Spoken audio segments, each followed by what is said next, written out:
دوستو یہ قصہ ایک نیک عورت کا ہے جو بڑی کثرت سے عبادت کرنے والی تھی۔ جب اس کا انتقال ہونے لگا تو اس نے اپنا سر آسمان کی طرف اٹھا لیا اور کہا کہ اے وہ ذات جو میرا توشہ اور ذخیرہ ہے اور اسی پر میری زندگی اور موت کا بھروسہ ہے، میرے موت کے وقت مجھے رسوا مت کرنا اور مجھے قبر میں وحشت میں مت رکھنا۔ جب وہ انتقال کر گئی تو اس کے لڑکے نے یہ اہتمام شروع کر دیا کہ ہر جمعہ کو وہ ماں کی قبر پر جاتا اور قرآن شریف پڑھ کر اس ماں کو ثواب بخش دیتا اور سب قبرستان والوں کے لیے دعا کرتا تھا۔ ایک دن اس لڑکے نے اپنی ماں کو خواب میں دیکھا تو پوچھا، اماں تمہارا کیا حال ہے؟ ماں نے جواب دیا کہ موت کی سختی بڑی سخت چیز ہے، میں اللہ تبارک و تعالیٰ کی رحمت سے قبر میں بڑی راحت سے ہوں۔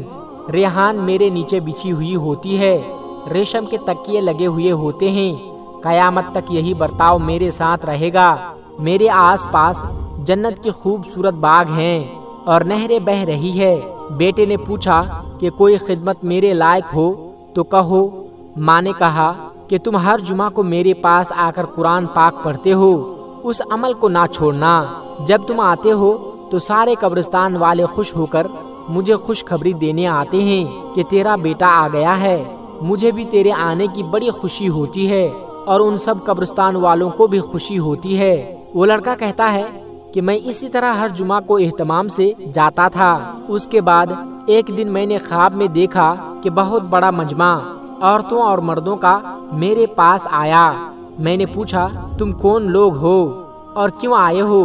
تو کہنے لگے کہ ہم فلاں قبرستان والے ہیں اور ہم تمہارا شکریہ ادا کرنے آئے ہیں۔ تم ہر جمعہ کو ہمارے پاس آتے ہو، ہمارے لیے قرآن مجید پڑھتے ہو، تم ہمارے لیے دعائے مغفرت کرتے ہو، اس سے ہم کو بڑی خوشی ہوتی ہے، اس کام کو جاری رکھنا۔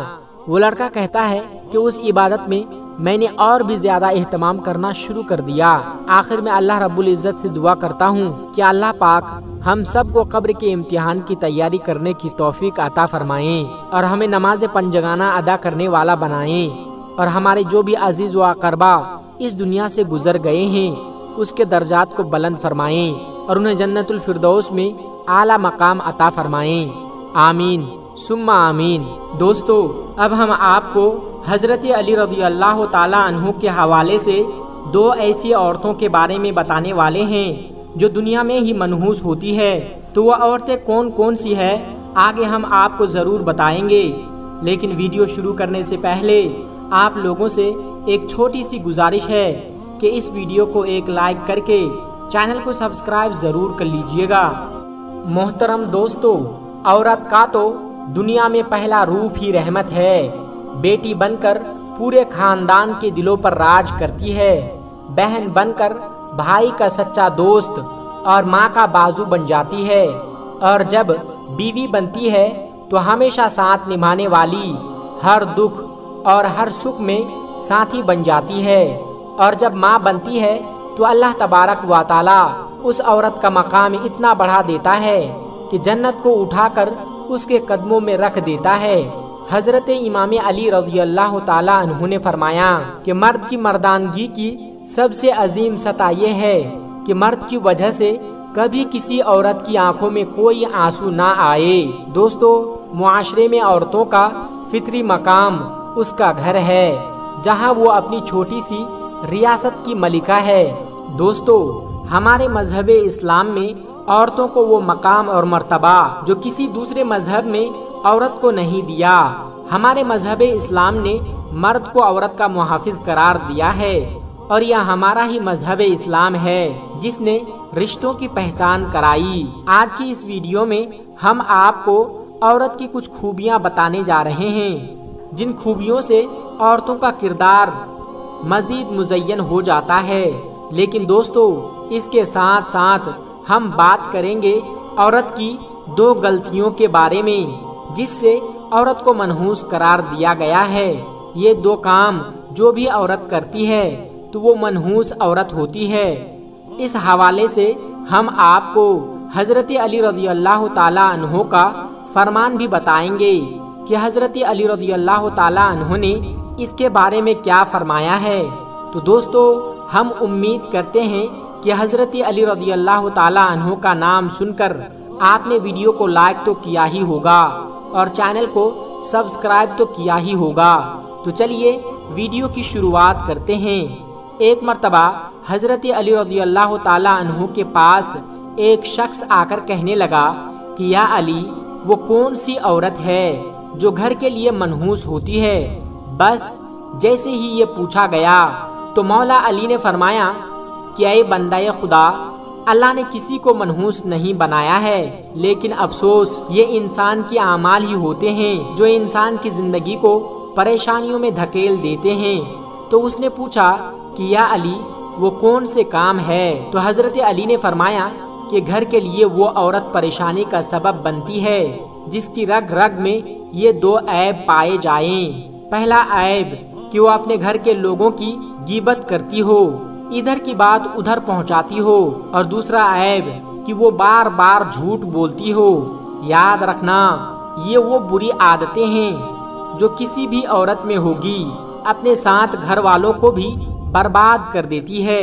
یہ دو کام جو بھی عورت کرتی ہے تو وہ گھر کی خوشحالی، برکت اور سکون کو برباد کر دیتی ہے۔ تو دوستو، یہ دو کام، ایک غیبت کرنا اور دوسرا جھوٹ بولنا، یہ دو کام عورتوں کو نہیں کرنی چاہیے، اس کے ساتھ ساتھ مردوں کو بھی نہیں کرنی چاہیے، کیونکہ یہ بہت بڑا گناہ ہے۔ دوستو، اس کے علاوہ نیک عورتوں کی خوبیوں کے بارے میں بات کریں تو ہم آپ کے لیے نیک عورت کی چند خوبیاں بیان کرتے ہیں۔ ہماری بہنیں یہ بات یاد رکھیں کہ جب بھی نیک عورت کی خوبیوں کی بات ہوگی تو شوہر کی فرما برداری سر فہرست ہوگی۔ قرآن پاک میں اللہ تبارک و تعالیٰ فرماتا ہے کہ نیک عورتیں وہ ہیں جو فرما بردار ہے اور شوہر کی غیر موجودگی میں اللہ تبارک و تعالیٰ کی حفاظت میں اپنے مال و آبرو کی حفاظت کرنے والی ہے۔ نبی کریم صلی اللہ علیہ وسلم سے پوچھا گیا کہ سب سے بہترین عورت کون سی ہے؟ تو آپ صلی اللہ علیہ وسلم نے فرمایا کہ وہ عورت کہ جب شوہر اسے دیکھے تو اسے خوش کر دے، اور جب شوہر اسے حکم دے تو اس کی اطاعت کرے، اور اپنی جان و مال میں شوہر کا ناپسندیدہ کام نہ کرے اور اس کی مخالفت نہ کرے۔ عورت کی محبت اور اس کی اطاعت میں سب سے زیادہ حقدار اس کا شوہر ہے۔ اس کا اندازہ اس بات سے بھی لگایا جا سکتا ہے کہ نماز عبادت کی نہایت ہی اعلیٰ قسم ہے اور سجدہ اس کی چوٹی ہے، لیکن شریعت نے اس کا مقام اور مرتبہ واضح کرنے کے لیے اتنی اونچی مثال بیان کی ہے کہ حضرت ابو ہریرہ رضی اللہ تعالیٰ عنہ سے روایت ہے کہ نبی پاک صلی اللہ علیہ وسلم نے ارشاد فرمایا کہ گھر میں اللہ تبارک و تعالیٰ کے سوا کسی کو سجدہ کرنے کا حکم دیتا تو میں بیوی کو حکم دیتا کہ وہ اپنے شوہر کو سجدہ کرے۔ پھر نبی پاک صلی اللہ علیہ وسلم نے فرمایا، اس ذات کی قسم جس کے قبضے میں محمد کی جان ہے، عورت اپنے پروردگار کا حق ادا نہیں کرتی جب تک کہ وہ اپنے شوہر کا حق ادا نہ کرے، حتیٰ کہ جب شوہر اسے بلائے اور وہ اگر سواری پر ہو تب بھی اپنے آپ کو نہ روکے، شوہر کے پاس جائے۔ صحیح حدیث میں ہے کہ جس شوہر کو اپنی بیوی سے تکلیف ہوتی ہے تو جنت کی حور اسے بد دعا دیتی ہے۔ دوستو، نیک عورت کی ایک بڑی خوبی بھی ہے کہ ستر و حجاب کی مکمل پابندی کرنے والی ہو۔ مسلمان عورتوں کے لیے پردہ اسلام کی خصوصیات اور اس کے محاسن میں سے ہے۔ پردے میں عورت کی عزت حفاظت ہے، پردہ رحمت ہے۔ اسلام میں عورتوں کو بیش قیمتی قرار دیا ہے، اس لیے اس کی حفاظت اور زیانت کا خصوصی اہتمام کیا گیا ہے۔ زمانہ جاہلیت میں پردے کا کوئی اہتمام نہیں تھا، پردہ صرف اور صرف اسلامی حکم ہے۔ یہاں پر ہم اپنی بہنوں کو یہ بات بتاتے چلیں کہ شوہر کی اطاعت کتنی اہم ہے۔ قرآن حدیث میں اس کی تاکید کس طرح سے آئی ہے کہ جو کام کرو اس میں اپنے شوہر کی اجازت حاصل کرو۔ چند حدیث پاک آپ کے لیے عرض کرتا ہوں۔ نبی کریم صلی اللہ علیہ وسلم فرماتے ہیں کہ کوئی عورت اپنے شوہر کی موجودگی میں اس کی اجازت کے بغیر روزہ بھی نہ رکھیں۔ اسی طرح عورتوں کے لیے حکم ہے کہ شوہر کی اجازت کے بغیر کسی کو گھر میں داخل نہ ہونے دے، کیونکہ اللہ تبارک و تعالیٰ کا ارشاد ہے کہ جب کوئی اجنبی مرد کسی غیر عورت کے ساتھ تنہائی میں ہوتا ہے تو اس میں تیسرا شیطان بھی ہوتا ہے۔ ایک مسلمان مرد کو بھی چاہیے کہ عورت کے پاس اس کے شوہر کی غیر موجودگی میں نہ جائے۔